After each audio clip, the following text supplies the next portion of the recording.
my safe haven. Rather go at it than not speak at all. How you made me feel, oh, it's dangerous.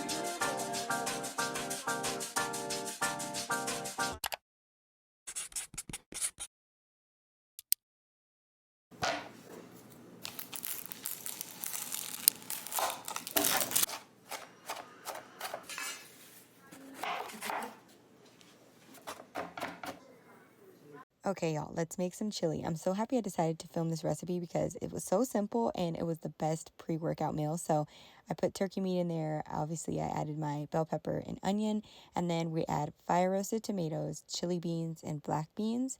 And I like to pre-season my meat before, but also add in the chili packet with, yeah, it's just like a pre-made chili packet. I got the mild one, and then a little bit of water, and you just let that cook for however long you want. And it was so good, you guys. So simple, but so nutritious and perfect for the colder days. So that was amazing. Okay, y'all, that chili was amazing. I am so full. As you can see, we are in the closet because we got to pick a gym fit. We are going to be hitting glutes and hamstrings. Ideally, I would have my outfit already picked out, y'all, but I actually was filming a whole nother video and I just had other things to do this morning. So since I'm getting around to the gym so much later, I don't have my outfit picked out. So we're going to take some time and figure out what we're going to wear. Y'all, somebody explained to me why picking out a gym fit is sometimes like the hardest part about going to the gym. Neutral or black, that's what I'm feeling. I'm not feeling any colors today. So I have these two Underactive shorts that I love. Wait a minute.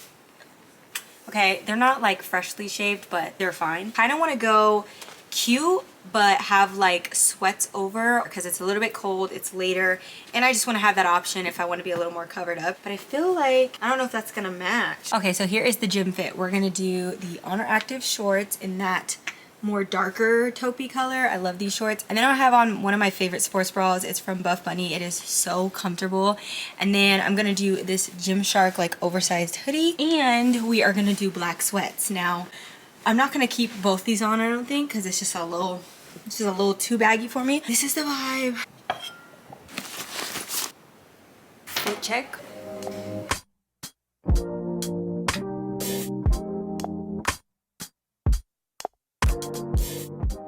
So no pre-workout because it's already too late. So that means I gotta get myself hyped with some music. Like,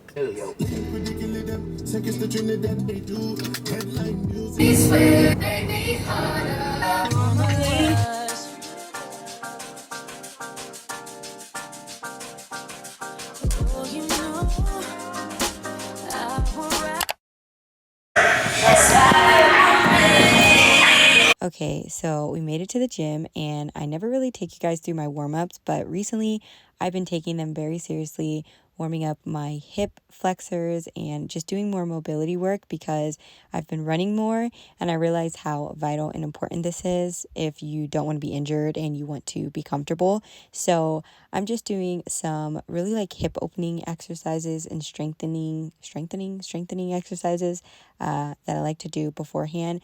I have really tight hip flexors, and just overall I'm just not a flexible girl. I wish. So it's something I definitely want to work on this year, about taking serious and actually taking the time to do it. Okay, first up, this exercise has easily became one of my favorite ones, and that is the single leg deadlift. So I like to do it on the Smith machine because I'm still working on my form with these. I feel like I have to really concentrate on my form for every rep, and I really like to use the Smith machine, like I said, but this little platform that I had was a little bit too small. I needed like one more step, but I could not find it anywhere in the gym, just to get a little bit more depth with each rep. But it still worked, and as you see, I was still feeling it very much.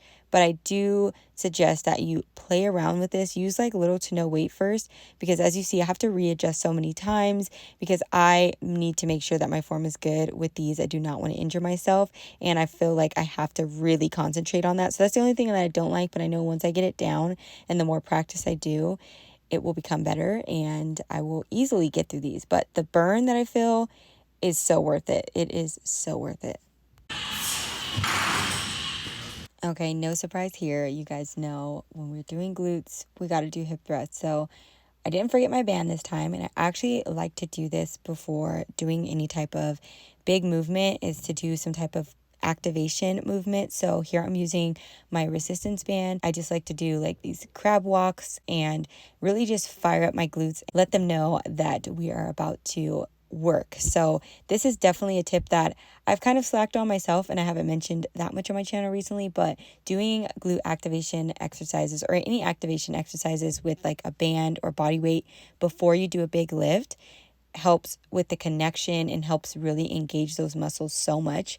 So I opted for doing regular hip thrusts. So I'm coming down as far as possible and doing as many reps at full range as possible. And then once I get really fatigued, I just try to get as many cast reps. So that is like half reps as possible. So you'll see here, I'm just doing as many half reps as possible.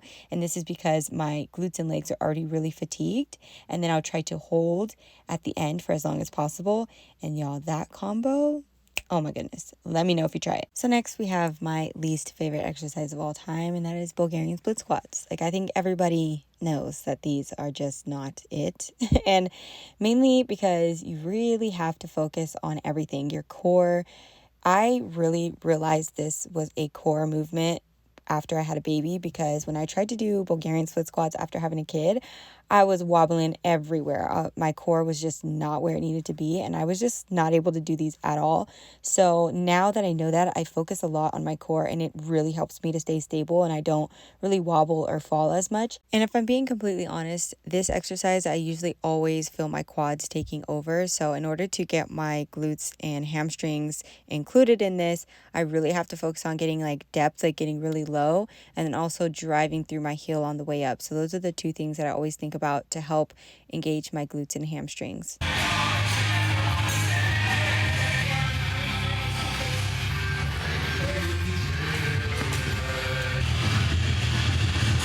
Okay, our last exercise we're doing are cable kickbacks, and it's only 4 exercises or main lifts that we've done today, but I've thrown in those activation sets in between. So I'm doing 3 to 4 sets, 10 to 12 reps, and then also doing some banded work in between, and I feel like that is the sweet spot for me.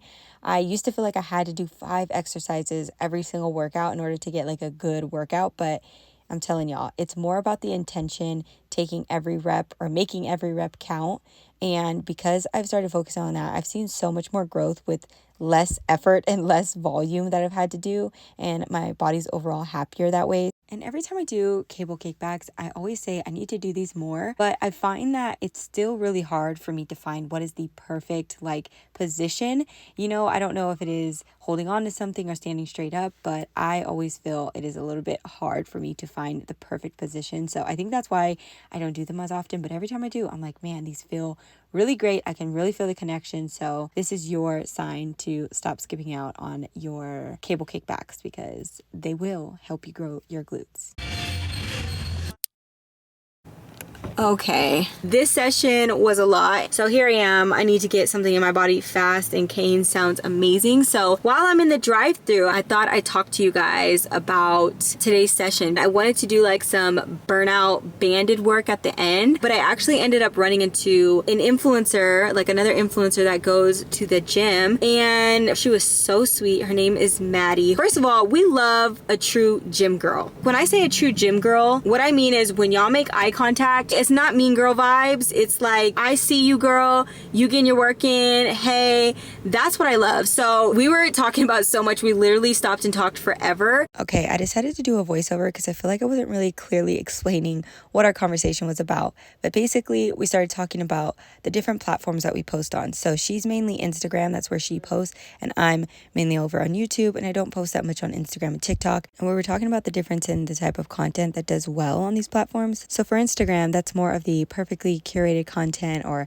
aesthetically pleasing pictures. And there's nothing wrong with that at all. I just think that the reason why I've gravitated towards YouTube is because I like stuff with a little bit more context. So For instance, if I see a really pretty thumbnail or something, I might click on the video initially, but if I'm watching a 30-minute video, probably sometime throughout that video, they're going to have a moment where something doesn't look absolutely perfect, or they may explain that they haven't been feeling the best that week. And for me, it just allows me to, like I said, to kind of get a little bit more of the picture and to not just see perfectly curated stuff all the time. And then vice versa on the other end, when I'm posting that type of content, I feel like I can personally be more of myself on this platform as opposed to Instagram. I know if I get up there and I don't post the most aesthetically pleasing stuff, it's probably not going to perform well. And at the end of the day, if you're being an influencer, you know, this is your job, so you need your stuff to perform well. So we're just talking about the whole complex around that and how it can really affect your mental health. So it's important to like stay true to yourself, but also you got to still, you know what I mean, post things that are going to do well. And I was encouraging her to come over to YouTube because I feel like this platform is just so much, not better, but I think as a whole, it just, you're able to be more of yourself. And yeah, the conversation was really insightful and was kind of full circle of everything I was already talking about in my previous video. So if you haven't watched that, make sure you go watch that video. I hope what I said made sense because I was really rambling, but anyways, it was a good gym session. It was even better because I got to connect with her, and I hope you guys enjoyed this vlog. I think I'm going to end it out here. So yeah, I will see you guys in the new year.